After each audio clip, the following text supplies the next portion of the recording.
The name of this panel is Confronting Injustice, Ferguson, Social Control, and Mass Incarceration. I am Jason Williams. I'm an assistant professor of criminal justice at Fairleigh Dickinson University.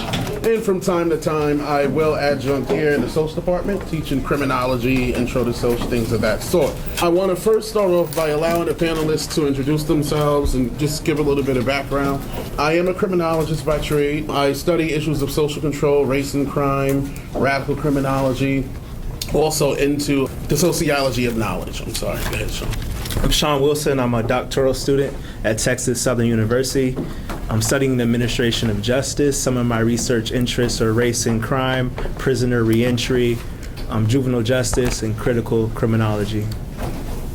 My name is Maya Register. I'm a recent graduate of Fairleigh Dickinson University. I was a student of Dr. Williams. My research interests are primarily intersectional feminist criminology. Hi, my name is Hillary Potter. I am an associate professor. I want to go back there. Associate professor at the University of Colorado Boulder in ethnic studies. I worked 10 years in the criminal legal field, including here in New York City for a privatized corrections company, which back then they owned only halfway houses. I was working in the halfway house that was right around the corner from the Empire State Building. High rise, a few hundred folks who came out of the state and federal prison, state system for New York and federal prison. While I was here, I'd heard of John Jay before I came here. I grew up in Colorado and never thought I'd make it to New York City, and ended up here, and so said, I gotta go to John Jay. So got my master's here in '96, and then went back home to Colorado, and then ended up getting a PhD at University of Colorado in sociology. I study. I'm a black feminist criminologist. My area of study, or my theoretical area is intersectionality, black feminism, critical, all that radical stuff. And my underground research mostly is involved in partner violence, but violence more broadly within communities and by the state. And recent research, which I'll talk a little bit about in a little bit, on Ferguson. We just completed a panel that was in this very same room, right? And I spoke on this idea of a paradigm shift in terms of how we look at the criminal justice system, right? You looking at the criminal justice system from a moralistic framework. So when you look at Ferguson, for example, the immorality of the state-sponsored violence that happened there, right?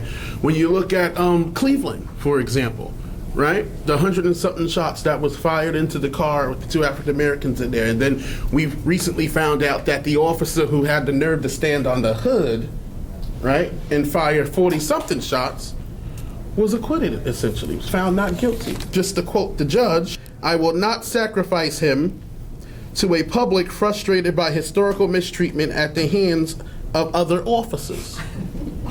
And so, increasingly we've found that these justice outcomes have not been, the sort of moral outcomes that we've been led to believe, right? That this justice system stands for. So I want us to sort of reframe how we look at the criminal justice system. I argued in the last panel that essentially, in my opinion, it's an illegitimate justice system. It needs to be eradicated, right? We need not give it any more fuel. We need not legitimate it.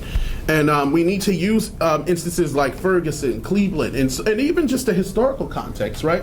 Because, for example, of late you've heard lots of mainstreamers say that, oh, well, this is a contemporary issue, right?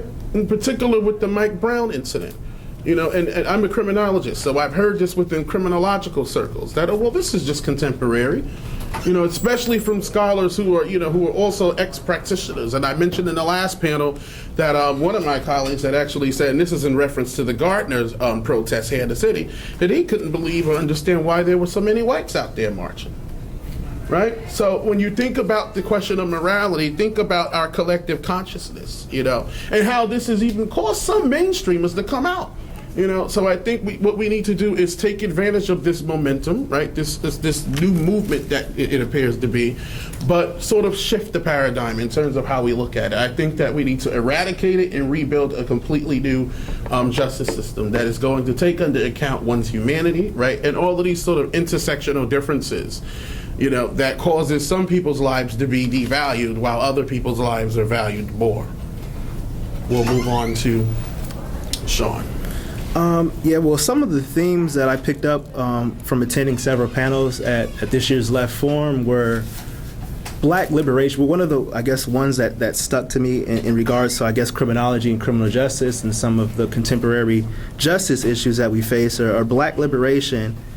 And I kind of ask myself, well, how can we achieve Black liberation as far as the justice system is concerned, being a Black criminologist, when oftentimes ideas, thoughts, theories, and scholarship by Black scholars is oftentimes marginalized in the academic discipline of criminology. If you look at a criminological theory book, you'll notice that some of the main theorists and ideas and theories that are mentioned in those books oftentimes are outdated theories written by old Europeans, and a lot of times when we look at criminology and crime, they focus on inner city crime, but you don't have the context of people who are from those environments and people who are actually oftentimes criminalized and marginalized by the criminal justice system, Black people. And so I think that the work that Dr. Potter and Jason, Dr. Williams are doing, and other ethnographic scholars such as Victor Rios, Robert Duran, and others is important, because it puts us in close proximity to the people that are affected by the justice system and some of the flawed criminal justice policies that definitely marginalize them and ruin their livelihoods, their lives, communities, etc.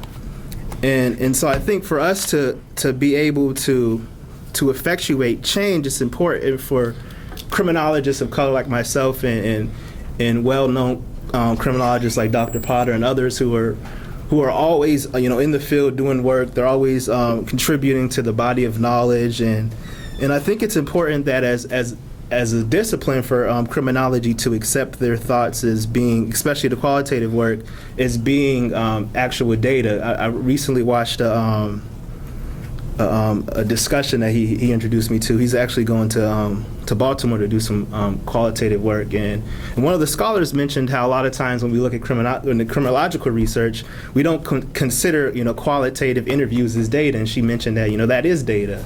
People's experiences and their lived experience is data. And a lot of times that's missing in criminological literature. One of my professors at Texas Southern, Dr. Helen Taylor Green, who I'm doing research with, published an article called "Still Excluded." We're updating that. It talks about how Black scholars have been, excluded as far as serving on journal editorial boards, as far as publishing in mainstream journals. There's a lot of studies that show that professors of color are less likely to get tenure. They're less likely to be promoted to full and sometimes often associate professor. And a lot of times they're often less likely to even be hired. So we have all these, as far as we have all these issues that face us in academia. And academia is where we create knowledge. I don't want to be on like I know this is left for me. You guys probably don't want to hear a lot about academic stuff, but I think it's important for our voices, as far as academic scholars are concerned, to be included in the literature. And I think what Jason is doing with his op-ed with the Hampton Institution and other scholars who are more often publishing in open access journals, is important to get these thoughts and ideas to the public, because of course, a lot of our thoughts are marginalized. The criminal justice as a discipline and in academic settings is growing. Criminal judge Dr. Kalatis can attest to it. I'm sure Dr. Williams and Dr. Potter can attest to it, that criminal justice departments are growing, and a lot of times students oftentimes become police officers, so it's important to expose them to critical thought before they enter the field. And another topic that was brought up, I don't know how many people were at last night's open and plenary. Raise your hands. Glenn Ford mentioned the militarization of policing. I like how he mentioned that, when we talk about it as though it's a contemporary problem, when this problem it's been present for centuries. It's nothing new. Black and urban and other marginalized communities have been subject to military tactics for centuries. So I think it's important for us to not forget the history. I think a lot of times when we engage in debates and discussions about some of the contemporary issues, we take an ahistorical approach, which is not good, and it's almost like we're talking about these issues as though they were created in a vacuum, and they weren't. In reality, this is a historical problem, and we definitely need to, look at history in order to be able to change what's happening and be able to maybe foster some new policies and raise awareness amongst the public.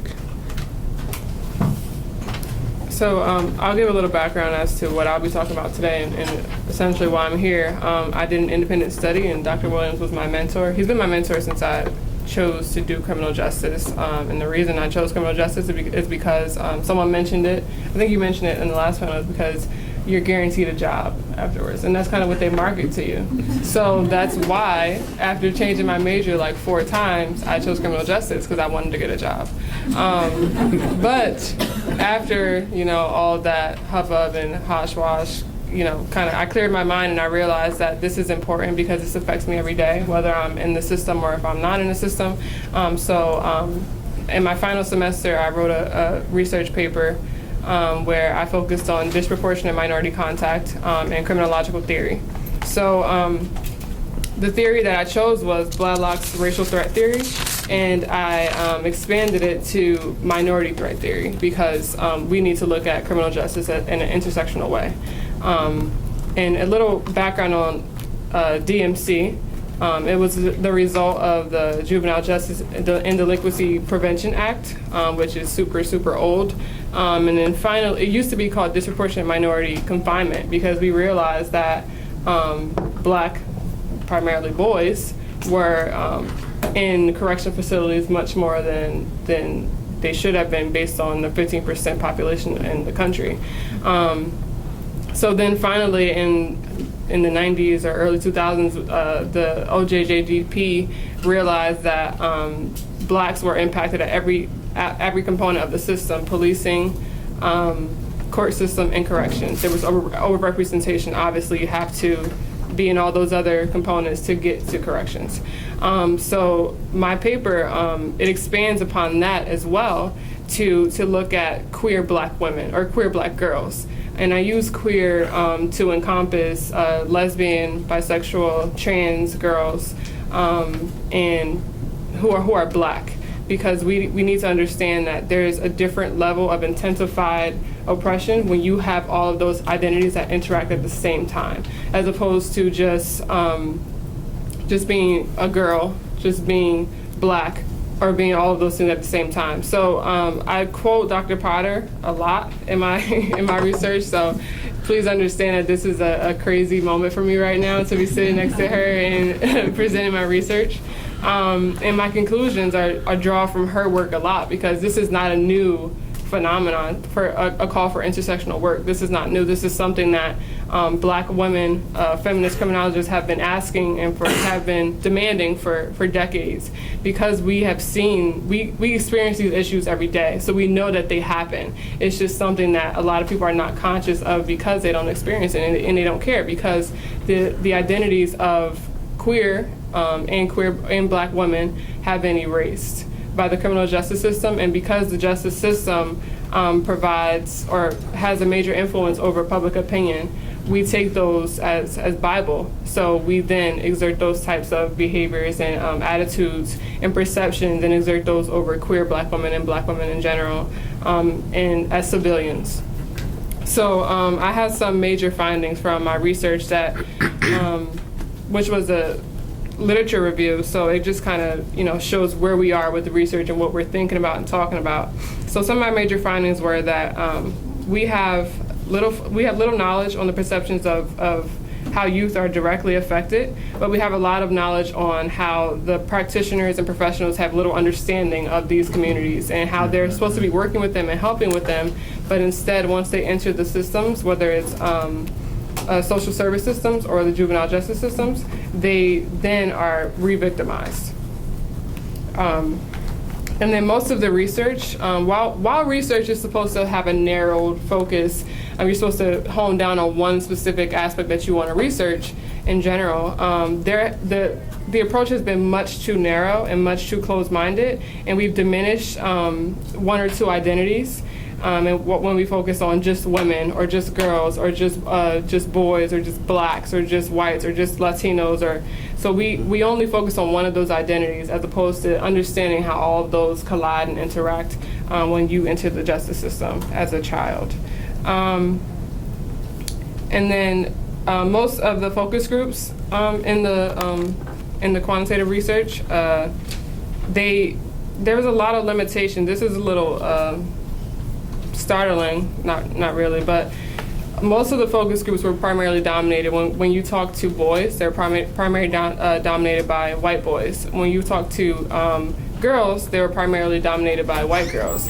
So unless we have a study that's specifically focusing on how young black girls or young black boys are influenced or treated in the justice system, it's always going to be dominated by white counterparts as opposed to black, even though the black kids are the ones who really are being impacted. Another finding that I have is that the common theme of the research on heterosexual and LGBTQ girls discusses the enforcing of appropriateness in non-criminal sexual and sexual orientation and gender identity expressive behavior. So therefore, us or the justice system focusing on what is appropriate or how it's appropriate for girls to act, it enforces gender roles. And then once again, gender roles are primarily based on white, heterosexual, male-dominated ideas of what a woman should be like and what a man should be like, these hyper-feminine and hyper-masculine ideologies, therefore then intensifying the oppression of queer black women, because they're then erased, because they're supposed to be appropriate, because they don't look and act and talk and sound like the norm. Lastly, and probably most importantly, there's a lack of safe space for these girls to exist. So when we erase their identities completely, we totally erase a safe space for them in school, because we know school is just a prison pipeline, when they are in the system, and then in the social service system, because of the lack of knowledge and lack of understanding that we have for them. So essentially my research was just a call for an intersectional approach, and just building on the existing research by Kimberly Crenshaw, Dr. Potter, Belknap, Chesney Lind, all these people who have been doing this work for years and years and years. And I was able to make those conclusions based on just the lack of existence of a safe space or a space in general for black women to exist. And then when you add that identity of queer or LGBT in some way, that safe space is totally diminished. So that was my research. Just listening to the next two, Sean and Maya, I hope we begin to think about social control, right? Sort of like how the criminal justice system exists simply to control the others, right? And going back to that question of morality, should this be a system that we stand for? Should we support a system that discriminates so blatantly, right? In these contexts, and dehumanize these people, essentially for who they are, right? I mentioned earlier about sort of changing that paradigm and how we contextualize, how we study and look at the justice system. But what I forgot to add in there too, because on this title is mass incarceration, is how this system perpetuates violence, right, and inequality. So, for example, the fact that one comes into contact with this system and then ends up, as a result, living a life of social outcast. Not being able to go back home to your housing project if if your family resides in one. Not being able to find a job, or better yet, not even being able to get welfare and different social services that we know these individuals need in order to become the mainstream productive citizen that we want them to become. Right? So it's essentially, it is a system of that entraps people into this sort of perpetual state of having to engage in crime, this perpetual state of poverty and otherness. And so, within that moralistic framework, I think we need to be constantly thinking about that, because I mentioned at the last panel too that all of my years coming to Left Forum, the only criminal justice panels would be the ones done by Dr. Clayface here. If you raise your hand, sir, get your credit. Right? This is not usually a topic that's on discussion in the left, at least until Mike Brown, which people think is a contemporary problem, but this has been going on since the slave ships. So, we need to again begin to think about changing the ways in which we see justice. Because I don't know if the current so-called justice system can be considered one, given that it perpetuates inequality. It breaks up families, it destroys children, it predisposes children to criminality, right, as they take fathers and mothers out of the homes. Mass incarceration, according to Decker, has become well, at least how he looks at it, he looks at it through a public health sort of framework, right? And the harm that it does to individuals within the prison, but also the harm that, the extent to which those harms then come out back into society. So we need to begin to look at this system for the violent sort of mechanism of social control that it is. Right, and that's the framework that we have to sort of redefine it. Because when you look at Mike Brown, and Hillary will probably get into some of this because we've been to Ferguson a couple times. But when you look at this stuff, when you look at the sort of mainstream narrative, it's usually to justify the cop. Right, you look at this sort of majoritarian trickery and the legality of justice, and all of this stuff prevents us from remembering that. Well, wait a minute, that was a human being. Right, it prevents us from demanding the moral outcome, which is what justice should be, right? It should produce moral outcomes, but this isn't the case, right? So we have to speak from that sort of framework of delegitimizing this system and hopefully building a new one. Because until we do that, you're going to continue to have Fergusons. And that's what, these little pockets of unrest are all about, essentially. But nobody believed the people in Ferguson until the DOJ report came out, right? Because, which is also a quintessential example of how their humanity, right? People who live in these spaces, these dispossessed spaces, it's a testament to how their humanity is completely, denied. Right, and even after that report, for some of you guys who go onto social media, you still have people out there who are denying it. I'm one who'll sit down and take an hour and just read through the comments because I get a kick out of them. Really, I get a kick out of looking at some of the comments on Truth Out and the Hampton Institution, which is a website you guys should write down. We produce a lot of critical articles and commentaries on the issues. I run the criminal justice department there, and I've just published an op-ed on there called "On the Unasked Question of Morality in Police Shootings of Black Bodies." Because again, I believe that when these kinds of things come up, there is never a mention of morality in these things, right? It's always to the game of justice, right? Well, we'll see if the so-called facts line up, right?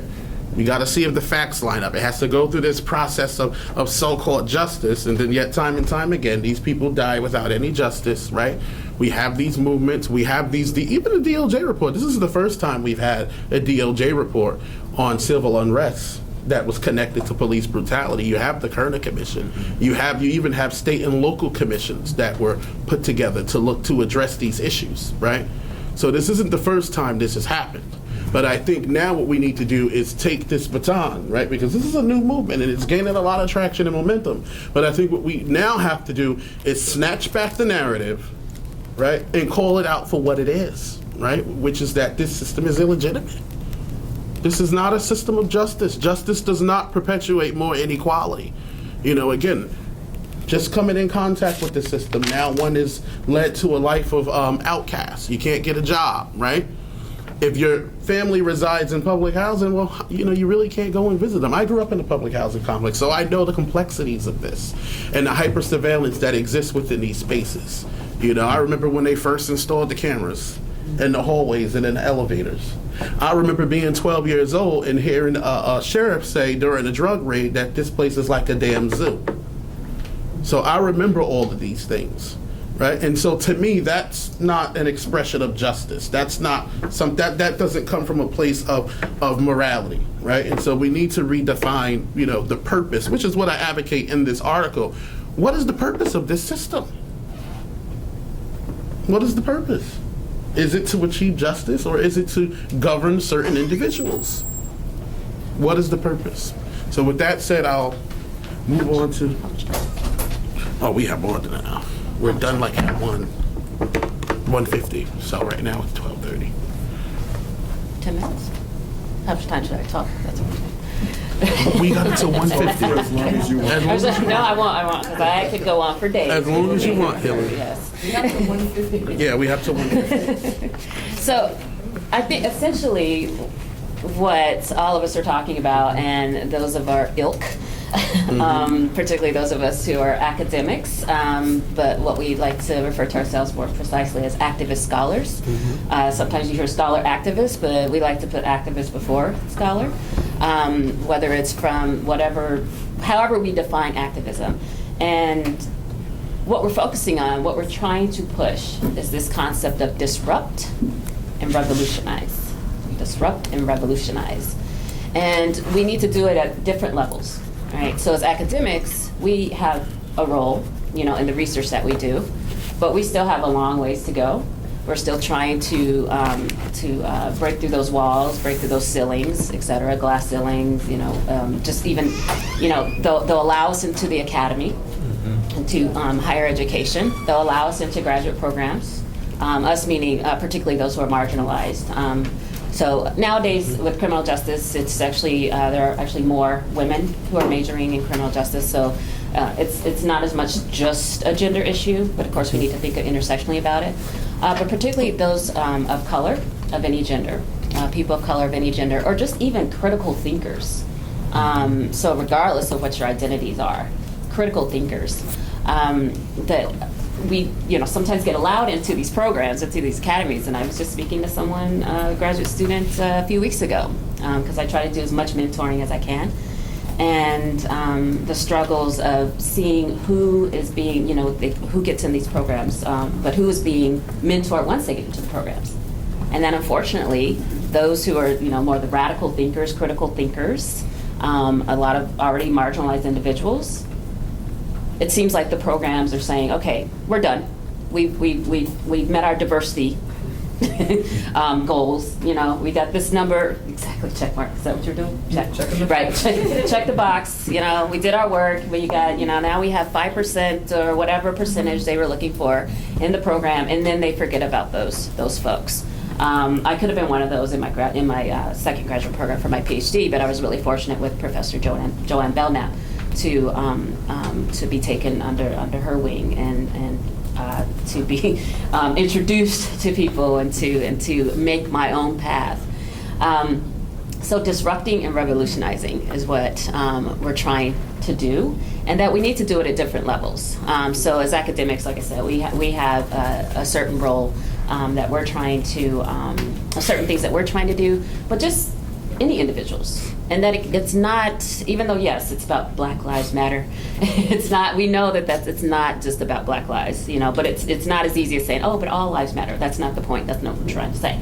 Black Lives Matter. We're just trying to put that emphasis in a particular place. And also Black women's lives matter, or where Black queer, gender queer folks' lives matter, et cetera, right? And that we need to focus on these individuals who have been continuously, since colonization on this land, have been continuously pushed down and kept in a certain place. And so it's going to take not just those of us in those positions or with those identities, people of color, it's also going to take those in the majority, right? Critical thinkers across the board, critical thinkers who are part of the racial majority.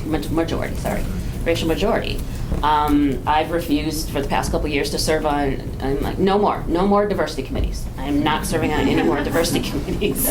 I'm like, that is not, why is that my job to do that? Because they're not listening to me anyway. And so we also needed, just thinking of the collaborative group, what is it called? What did Victor Rios call it? Ferguson Research Action Collaborative. Yeah. Yes. Yeah, that's it. Victor Rios is a professor at University of California, Santa Barbara. He put out a call in last September, so just a few weeks after Michael Brown's death, to criminologists on certain places, for those of us who are considered either critical criminologists, Black criminologists, I like Jason, he calls himself revolutionary criminologist, feminist criminologists, or, like myself, Black feminist criminologists, so more, the critical folks, we're still kind of on the fringe, we're trying to, like I said, we're trying to get in there. What's that? What's the name of the coalition again? The Ferguson Research Action, not hyphen, just put the hyphen in it, Research Action Collaborative. And what are we up to now? There's like 9 of us now. Yeah, about 9. Sure. Yeah, we're criminologists. Yeah. And so our first trip out there to do research was like about the 3rd week of October. When I first saw it, just like almost 10 years ago, when I saw things on CNN about Hurricane Katrina and all the imagery with that, I ran to Louisiana. It's kind of like ambulance chaser, right? Or storm chasers. We're kind of like storm chasers, right? And I ran there, and I didn't go to New Orleans because they were trying to get people, if you recall, out of the city. But I went to a large shelter in Baton Rouge and hung out there for a few days. And I was, as a criminologist, just talking to people about what did you do, just those who lived in New Orleans, what did you do to survive the storm when it hit, when landfall, when it hit land? And they would tell me. And I said, well, how would you define that, right? So they talked about the looting and everything, but they wouldn't use those words. And as I expected, they defined it as survival, right? And so then when Michael Brown was killed, and I'm watching CNN and MSNBC, and because I get glued on there, and then of course I have all my critiques about that, but that's maybe for another day, about the media imagery. I wanted to go to Ferguson. I was like, no, semester's about to start, and I already have a research agenda. I started an anti-violence activism research project in Denver because I wanted to. I was already hanging out with all my activist friends, and so I was like, I should probably, do some kind of research on this since I'm hanging out with them so much. And so I'd already started a project there in communities of color in particular, and just talking to the activists who've been in the community for a long time and what they think and what we need and where do we need to go, because it's at this lull. And as Jason was talking about, this system of justice. It's not about it's only about justice maybe for certain people or certain individuals. It's not justice broadly.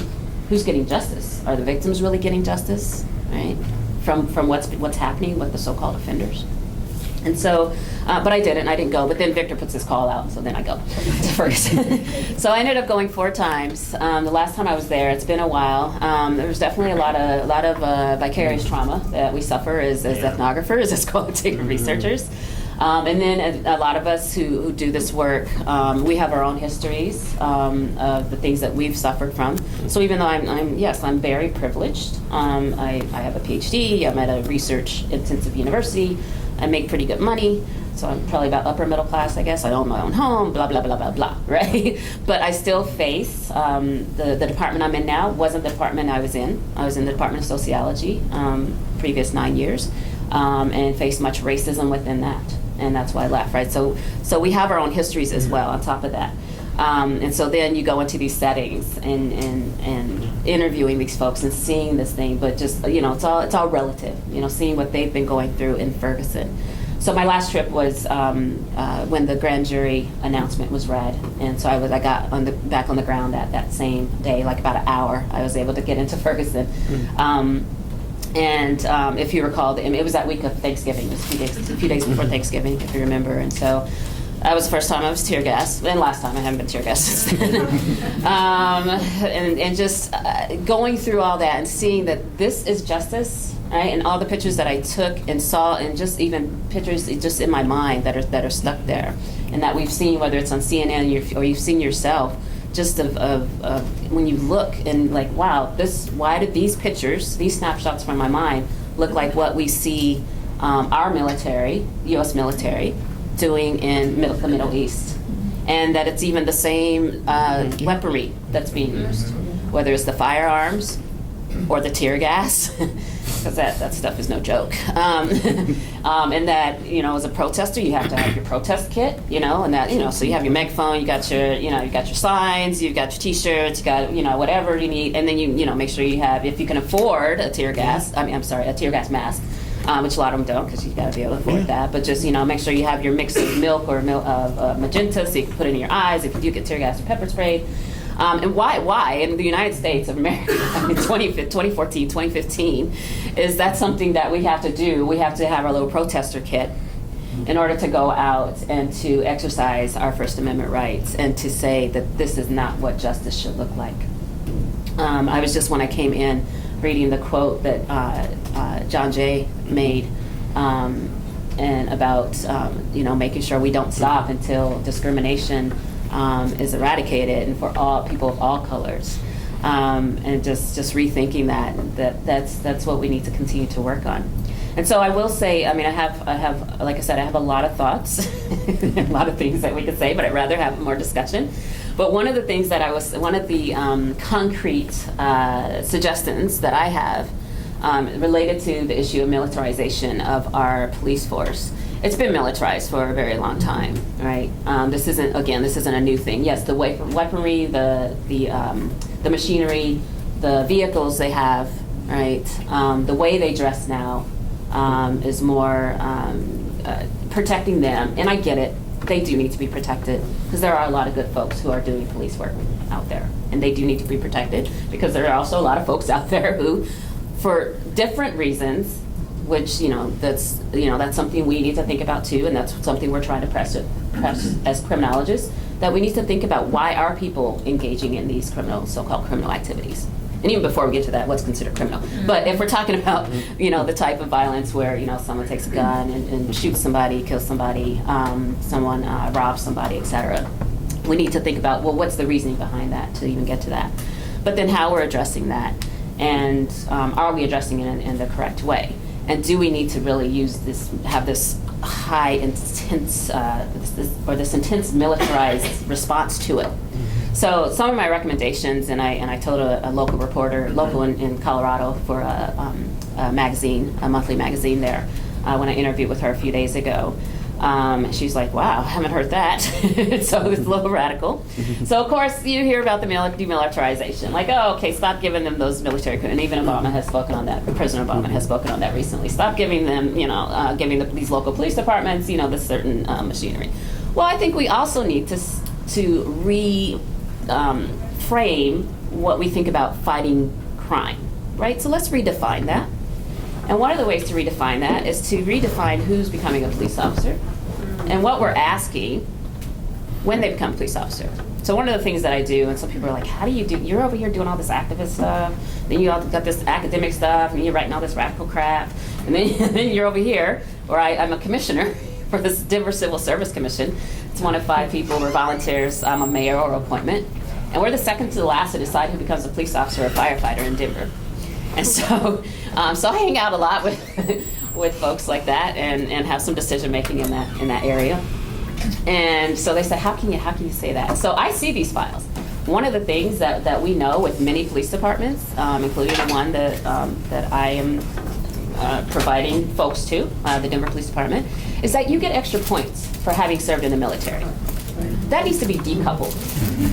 Why? Why should that be a prerequisite? You should get extra points if you were a social worker or a school teacher or something like that, or I don't know, just some other lived experience that's going to that has provided you with the appropriate skills of how to deal with the community, especially knowing that a lot of police work is not that crime fighting that we see in the movies or that makes it to the news, right?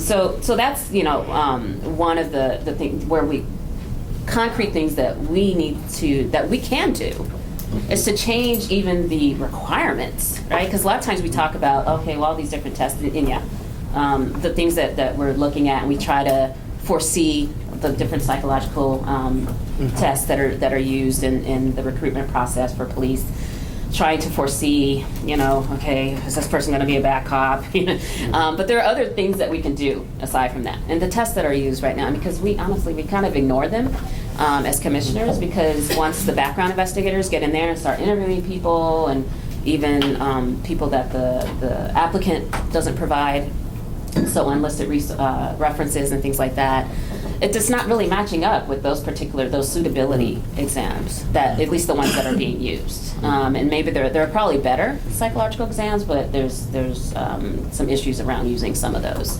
And so we need to, that's a place where we can start. And I know we talk about that a lot, but one thing that I haven't really heard is that idea of the giving extra points for those who've been in the military, the way they're dressed, the ranking system that's used is very militaristic, and the like.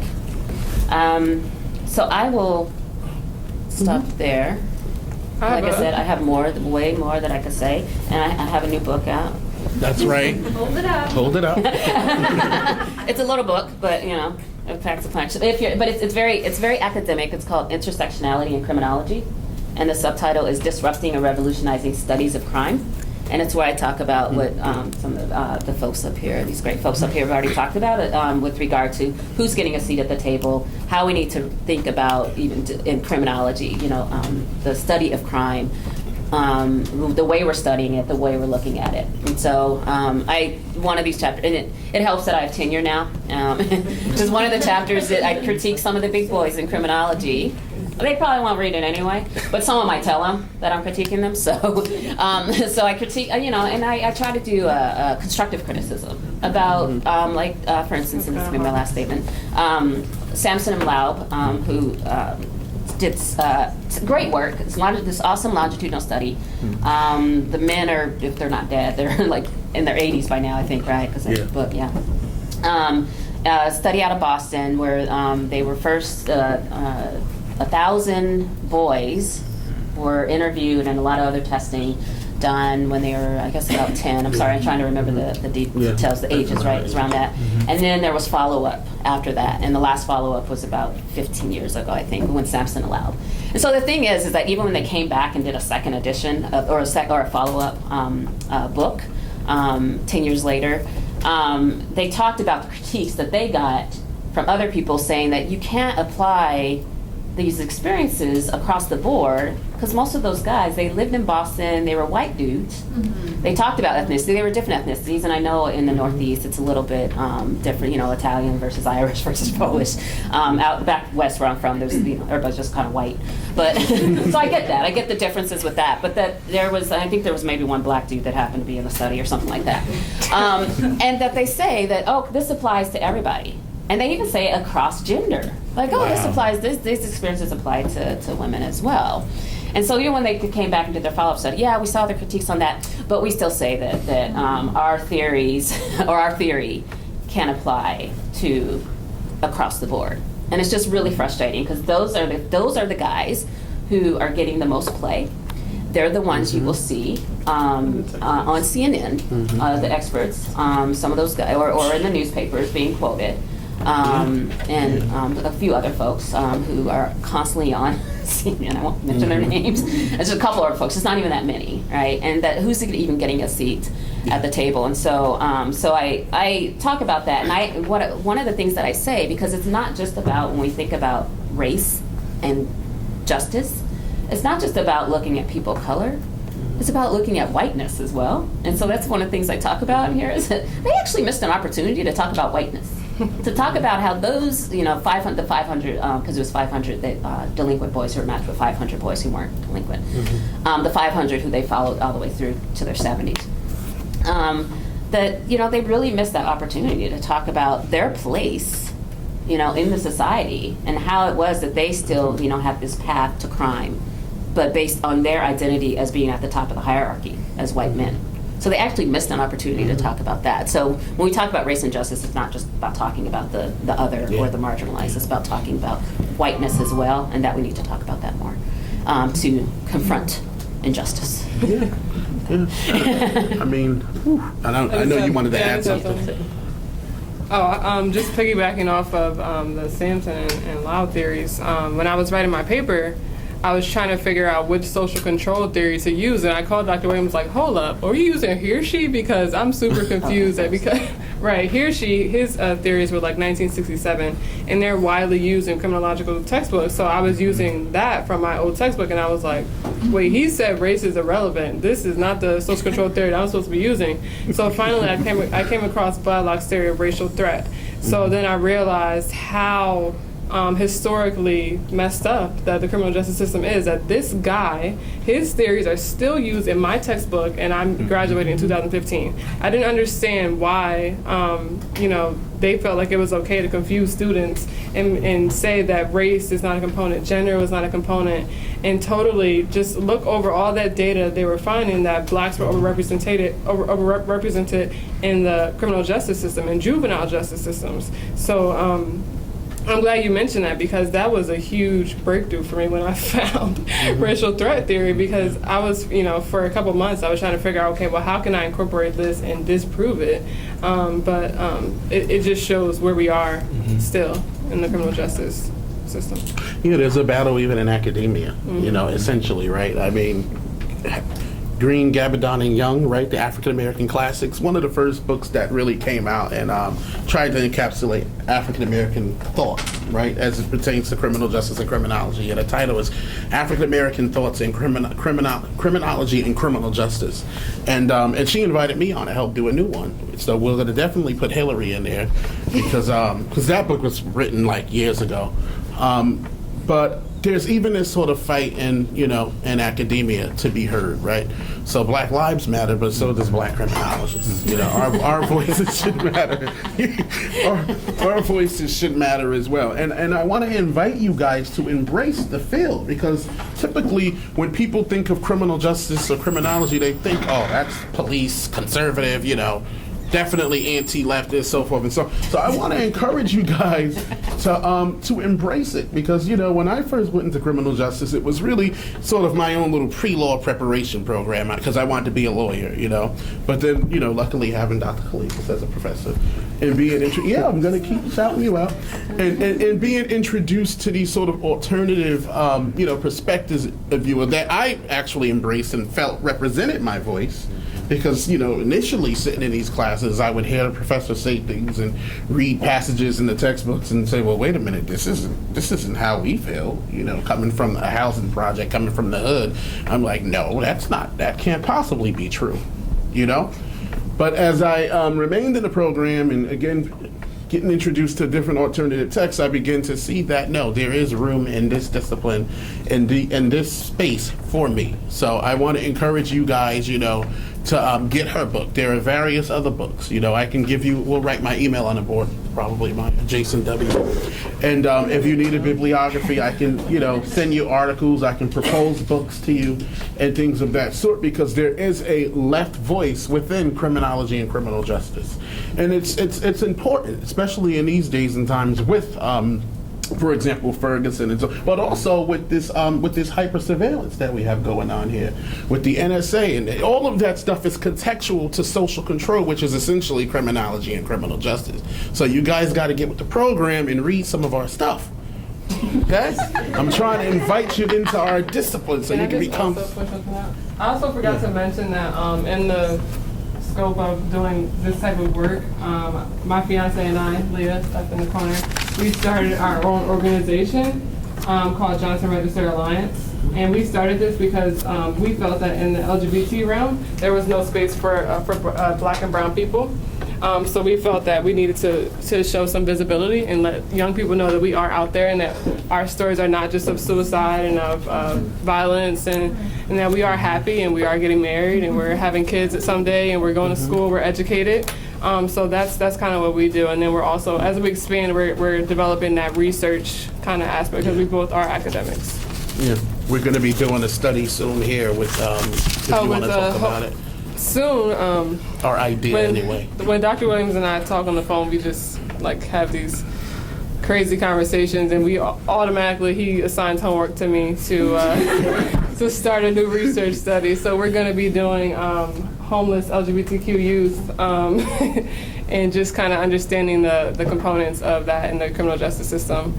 I have done some legwork in my other classes, just to do it, and I realized how much of a problem that this is, because 30% of the homeless population in New York City alone is LGBTQ youth. So if you look at how many of those are Black, I'm sure that would be another astounding number. So that's the approach that we'll be taking pretty soon. So you can also contact us for information on that. And we'll always be looking for interviewers and research assistants, because we can't do it by ourselves. So. Mm-hmm. And I'll force Dr. Potter to be in on that. Yeah, I just gave her a little nudge. Yeah. Who's also been an excellent mentor for me too, by the way. I love her just as much as Maya's so happy to be sitting next to her.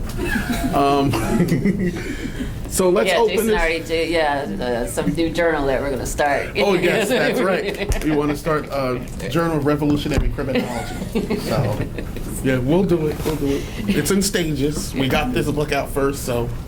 But we're definitely we're definitely trying to disrupt. So that's why I want to invite you guys to this discipline, because again, typically when I go to different things, they say, oh, criminal justice. people don't really know that there is a left within this discipline, right? And we proudly exist. This is being recorded. I don't think we don't much care, right? I mean, so we proudly exist. So you should look into our work, okay? Now let's open this up to discussion. You'll, I guess, begin us. Question for you, Dr. Williams. Uh-huh. So you speak about your moralistic method, and I was actually here for the previous panel that you also spoke at it, and I think there you more explicitly also defined the function of the criminal justice system as governing poor communities and governing communities of people of color, right? And specifically in our capitalist society. So I guess my question is, how can we use moralistic arguments, and are they enough to overcome these deeply entrenched institutions that serve this essential economic function, right? I mean, yeah, that's my I think it also includes obviously the eradication of capitalism too, right? Obviously, right? And I think the only way you can have a just system is to actually, sort of get rid of this capitalism and probably bring about a more socialistic society, if you will, right? Where the playing field is actually even. Because I think this is why you have a lot of people who engage in crime. I mean, if I'm locked out of the American dream because I'm black and poor and trans or whatever, then what am I to do? I'm probably going to go ahead and sell drugs. I'm probably going to go ahead and commit burglary or robbery or something like that. So it goes in hand with eradicating capitalism as well. But I think the way in which to sort of wake people up is to frame it within that moralistic context, right? That this is not right. Right, that people are being double victimized, if you will. First, you're victimized by being in poverty, right, by being forced to live in the ghettos. But then now they want to lock you up because they forced you to live there in the first place, which predisposed you to committing crime anyway. So we have to make these connections and have people to understand and see that, well, this isn't right, this is immoral, and why would a justice system allow this? For example, our justice system doesn't look at the full context, right? It's either you did it or you didn't. They don't look at, for example, why a 16-year-old single mother had to steal the baby formula, right? It doesn't consider that. Is that right or is it wrong? That's a question I always throw at my criminology class. How do we respond to this? Should we incarcerate her? Should she get a fine? We know we have legal extortion too. This came out of Ferguson because, most people will say, well, it's not like they're being incarcerated, right? They're just being given tickets. Well, the fines is a form of punishment, which is also legal extortion, if you ask me. In D.C. it's a weird situation this is kind of within the system, but you can't do criminal defense if you're a federal worker there because of the overlapping jurisdiction, lack of statehood. So it throws out a lot of really competent lawyers to do pro bono stuff. So since I'm a federal worker, the only thing I did to learn the criminal justice system in D.C. was become a prosecutor for 7 months because they cycle you in. I don't know if you know, but the U.S. Attorney's Office trains their prosecutors in the Justice Department. It trains their prosecutors by doing misdemeanors. 7 months stint, 6 months stint in the U.S. Attorney's Office in D.C. You go to Superior Court there, it's the zoo. It's crazy. So I chose and was allowed to do domestic violence just because I was so curious about it.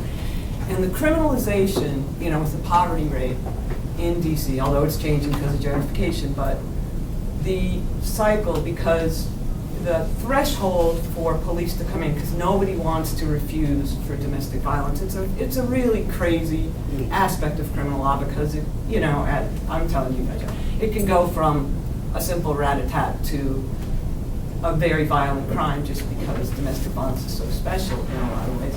So, no cop wants to not go in when somebody's killed. So they go all the time and arrest, for poking a swimming pool, a plastic swimming pool. I've seen people plead, right? I mean, these are misdemeanors. It's crazy. And it's this cycle, people attack each other in court, and it's, a lot of it is poverty-based. So it's is there a model? Is it I went to the Venezuelan embassy, because they have public things, and in Cuban intersection, is there a model aside from just simply eradicating poverty? Is there something that can be provided in the interim before a revolution or before the redistribution of wealth to stop? It's kind of like these competing interests where no one wants to be liable if somebody dies in a home versus really the increased criminalization of domestic violence, you know, and when I went to the embassies for like outreach or whatever, and discussions would come up, I felt guilty about being a prosecutor, so I would ask that, you know, and it was only for 7 months, but it was like, well, it's because you have to redistribute wealth, but it just seems like there has to be sort of a more immediate fix to that problem. I think you do have some, right, community courts. You do have some attempts at doing that.